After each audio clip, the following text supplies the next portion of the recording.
All right, this is Dave from Jungle Rod. I got a question for you two. When did you first find metal and get into metal? Like 84. Merciful Fate. Merciful Fate changed my life. Merciful Fate, absolutely. 84. What do you mean, merciful? How did it change your life? Well, you never seen anything that scary before, you know, when you're 10, 11 years old, you know, that freaks you out. And I just decided that's what I wanted to do with my life. Yeah, I know what you're saying, because I didn't see Merciful Fate in my time, but I seen King Diamond. He came to my hometown.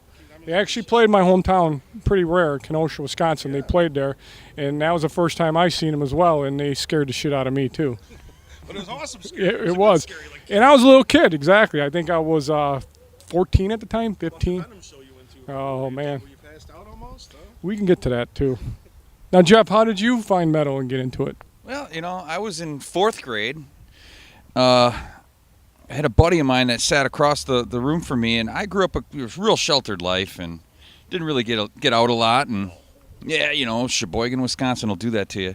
And I remember this buddy of mine, Jim Pearl, hands me over his Walkman, and it was, what was it? It was Ride the Lightning is what it was. It's a good one.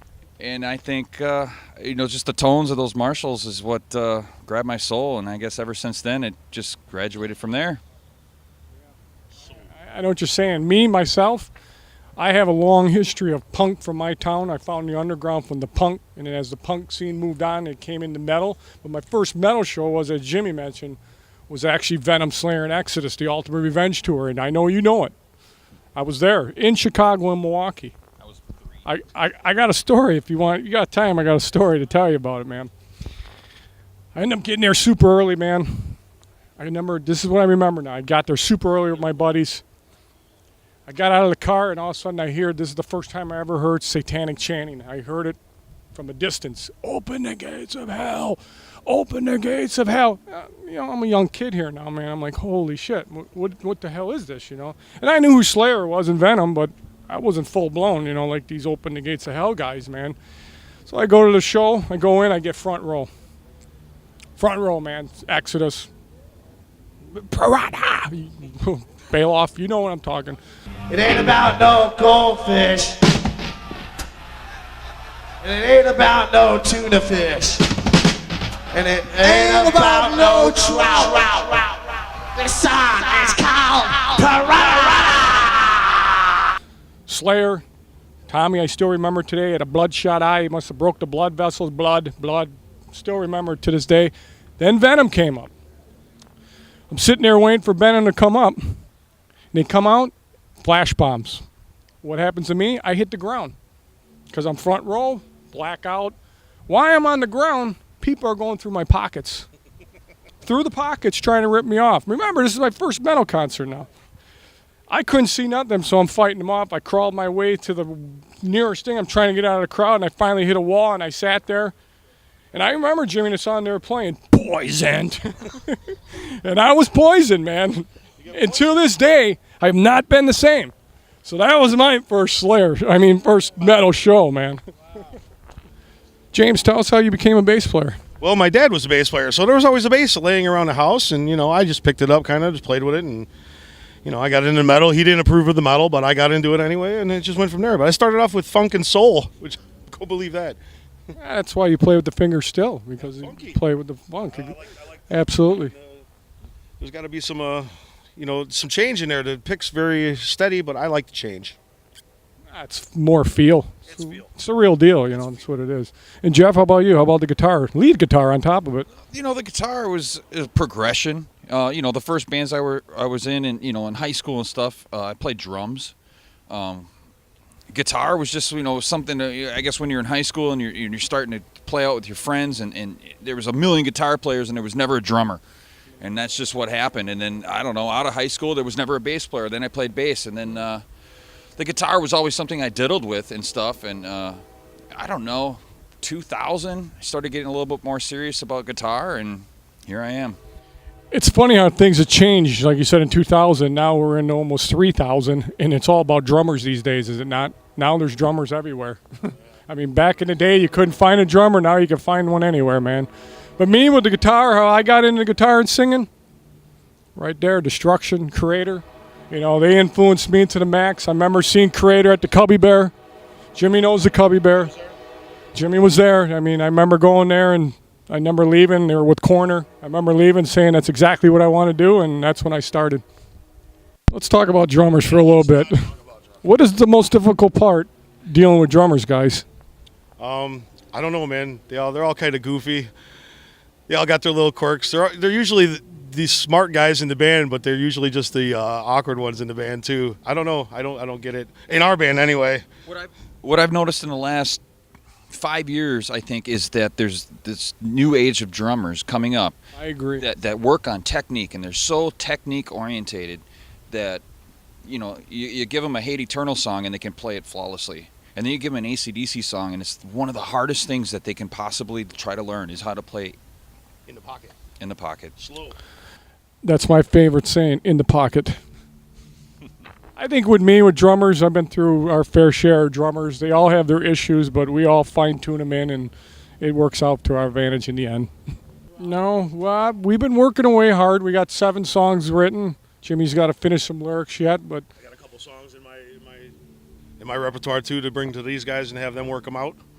Well, it'll be good. I mean, truthfully, I don't think we're going to see the day of light until probably next year in the spring. I mean, we got some touring coming up, and I know we don't want to rush it. We want to make it special. It's a 10th album. it's going good though, man. If you know Jungle Rot, we're not trying to reinvent nothing. It's what we do, and we do it good, and people love it, and some hate it, but we're here to stay. Geoff, what do you think? New album? I don't know. I mean, for the most part now, it's been a lot of just me and Dave just sitting down and riffing it out and just trying out. I mean, we write everything with a drum machine right now, and Well, we've always done that the last 4 albums. I mean, it seems like the science of the band is here. We do the writing, Jim does the lyrics. And it seems like that's the chemistry that works very well for us. For me, with Victory, I've always said it, I don't think I'd be here today if we weren't with Victory, and I think you guys agree with that, man. Victory has this black cloud, as we do, so maybe that's why it's a perfect fit. I don't know, but they go above and beyond for this band. They always want us to succeed.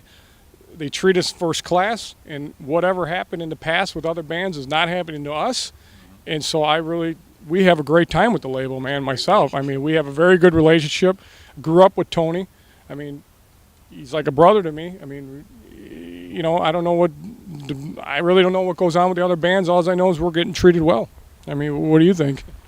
Yeah, we haven't had a complaint yet. They've been very, very gracious to us, and if you call and ask for something, it gets done usually right away, and they always got stuff for us set up, and they're getting us endorsements and stuff, helping us out with all that. So I mean, they've done everything they've ever said they were going to do, and I mean, I just can't ask for to put a lot of money into promotions for us. You know what I mean? And I can't argue. I can't ask for better. Until we're selling millions of records, I guess I can't argue, but we're not, and we probably never will. But. Yeah, if we got to the millions of records, maybe there would be issues, but we're not there yet, so everything is fine with us.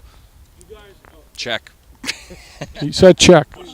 I don't. That would be Jimmy. That's Jimmy's job. I used to do it a lot, but not as much as I used to, because it would just piss me off, and you just can't win. You can't please everybody.